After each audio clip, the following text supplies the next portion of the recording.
Hello viewers, সালামু আলাইকুম। আশা করি সবাই ভালো আছেন, আমিও ভালো আছি। আজকে আমি আর আমার ভাই নিয়ে চলে আসলাম চানমিয়া গরুর হাটে। তো গরুর হাটে এত পরিমাণ ভিড় যা আপনারা না দেখলে বুঝবেনই না।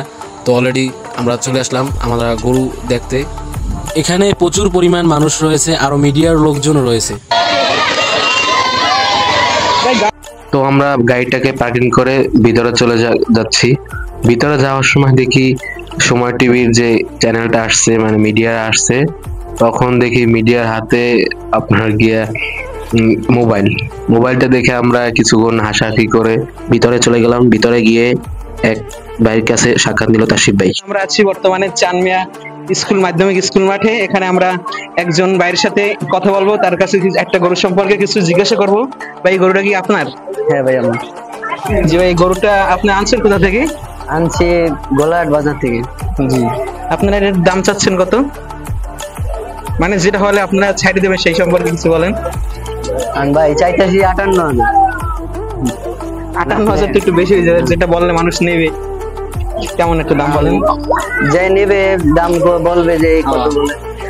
এখানে তারা বলছে যে যে নেবে অবশ্যই আসবেন এবং আইসা তার সাথে দামের বিষয়ে কথা বললে গরুটা নিয়ে যাবেন। সাক্ষাৎ শুনে তারপর আমরা মাঠে ঘাটে ঘুরলাম। ঘুরতে ঘুরতে আবার বলে যে আবার একটা সাক্ষাৎ নেই। আমরা একজন আঙ্কেলের সাথে কথা বলবো, দেখো তাই তিনি মাঠে গরু আনছেন। আঙ্কেল, আপনি মাঠে কয়টা গরু আনছেন? 11টা। 11টা। যে আপনাদের বাসা কোথায়? আমাদের বাড়ি হলো গোলাঘাট, মালিকেলি। ও, তিনি এই 11টা গরু আনছেন। আপনি এই যে কালার যে গরুটা দেখাচ্ছে, গরুটার দাম চাচ্ছেন কত? 95। 95। আপনারা দর্শক যারা গরু নেবেন চানমিয়া স্কুল মাঠ থেকে, তারা এই স্কুলের সরাসরি সামনে আসবেন। আইসে এই আঙ্কেলের সাথে যোগাযোগ করলেই আপনি গরু পেয়ে যাবেন। এখানে অনেক গরু আছে। তো সাক্ষাৎ শেষে আবার ঘোরাফেরা।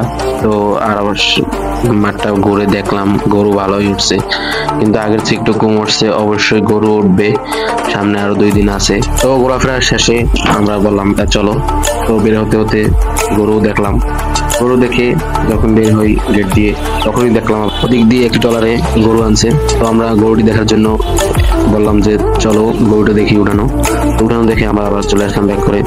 তো ভিডিওটি ভালো লাগলে অবশ্যই লাইক, কমেন্ট, শেয়ার করবেন। আল্লাহ হাফেজ, ভালো থাকবেন।